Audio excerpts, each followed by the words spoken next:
কিয়ামতের দিন নবী সাল্লাল্লাহু আলাইহি ওয়াসাল্লামের কাছে কোরআনে আছে, ফাকাইফা ইদা জিনা মিন কুল্লি উম্মাতিন বিশাহিদ ওয়া জিনা বিকা আলা হাউলাই শাহিদা। নবীকে বলছে আল্লাহ, বন্ধু আপনার উম্মতের প্রত্যেকের আমলনামা আমি আপনার হাতে দেখাবো, আপনার হাতে, আপনার সামনে পেশ করব, আপনি দেখে কথা বলবেন আমার কাছে। সুপারিশ আপনি কইরেন, মানা নাই, কিন্তু আপনি দেখা করবেন।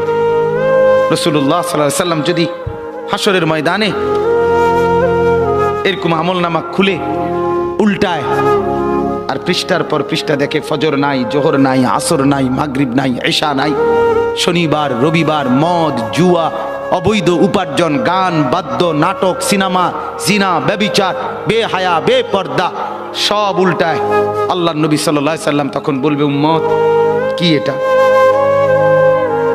উম্মত আমার 23 বছরের এত চোখের পানির কথা একবারও মনে হয় নাই? কি আনছো এটা আমারে? উম্মত তুমি জানো না আমি যে তায়েফের পাথরের আঘাতে পুরা পিঠ চালনির মতো ঝাঁঝরা বানায় ফেলছে আমার? শোনো নাই তুমি? আমারে যে উহুদের ময়দানে দান দান শহীদ করে রক্তাক্ত করছে, তুমি শোনো নাই? আমি যে 14 দিন পেটে ক্ষুধার তাড়নায় পাথর বাঁধছিলাম, উম্মত তোমার মনে নাই?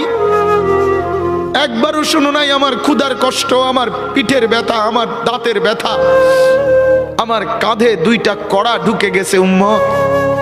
আমার ঘরে 3 মাস আল্লাহর নবীর স্ত্রী আয়েশা বলছে, আল্লাহর কসম উম্মত, নবীর স্ত্রী বলছে 3 মাস 3টা চাঁদ উঠছে ডুবছে, রাআইনা হিলালান সুম্মা হিলালান সুম্মা হিলালান, 3 চাঁদ 3 মাসে নবীর 9 জন বিবির কারো ঘরে আম্মা জান আয়েশা বলে 1 ফোঁটা চুলায় আগুন জ্বলে নাই।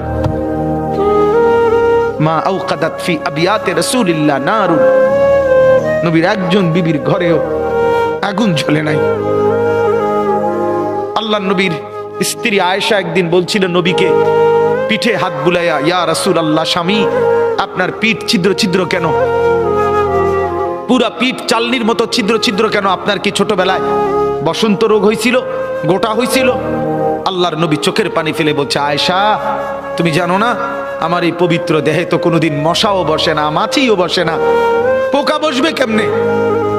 আমার পবিত্র দেহে তো হাঁটলে মেশকের ঘ্রাণ বের হয়, আমার পেশাব পায়খানাও তো কোনোদিন জমিনের উপরে 1 সেকেন্ড থাকে না, মাটি ফাঁক করে ভেতরে নিয়ে যায়, সেই আমার গায়ে গোটা হবে কেন? আয়েশা এগুলো আমার তায়েফের পাথরের আঘাতের রক্তের দাগ।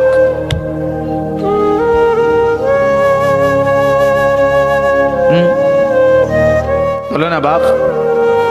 কিছুই মনে হইল না? এভাবে ভুলে গেলেন? ভুলে গেলেন রাসূলুল্লাহ সাল্লাল্লাহু আলাইহি সাল্লামকে একবারও মনে হলো না? আল্লাহকে ভালোবাসেন, নবীকে ভালোবাসেন, আখিরাত চিনেন? এই বাপ, আমি আপনাদের সন্তান, আমার বাবা আপনাদের মহল্লায় 43 বছর এই বড় মসজিদের ইমাম ছিলেন, 1 দিন 2 দিন না। আমি এই মাটিতে বড় হওয়া ছেলে, এই প্রাইমারি স্কুলের ছেলে, এখানেই বড় হয়েছি। এরা সব আমার আপনজন। আমি আমার আপনজনদেরকে শক্ত করে বললাম, আমি যদি কারো ভাতিজা হই, আপনি আমার চাচা, আমি চাই আমার চাচা যেন হয় জান্নাতি। আমি যদি কারো নাতি হই, আপনি আমার দাদা, আমি চাই আমার দাদা যেন হয় জান্নাতি। আমি যদি কারো ভাই হই, বন্ধু, তো আমি চাই ভাই 2 ভাই মিলে একসাথে হই জান্নাতি। আল্লাহ তোমাকেও তৌফিক দেন, আমাকেও তৌফিক দেন। দোয়া করি বাপ, দোয়াও চাই। জিন্দগি বদলান যুবক, জিন্দগি বদলাও। দিবা নিশির ফিকির আমার, জিন্দগি চেঞ্জ করেন, জীবন চেঞ্জ করেন। ফজরের নামাজে অভ্যস্ত হন। আল্লাহর কসম বন্ধু, ফজরের নামাজ যে পড়বে না সে ইমাম মাহাদিকে খুঁজে পাবে না।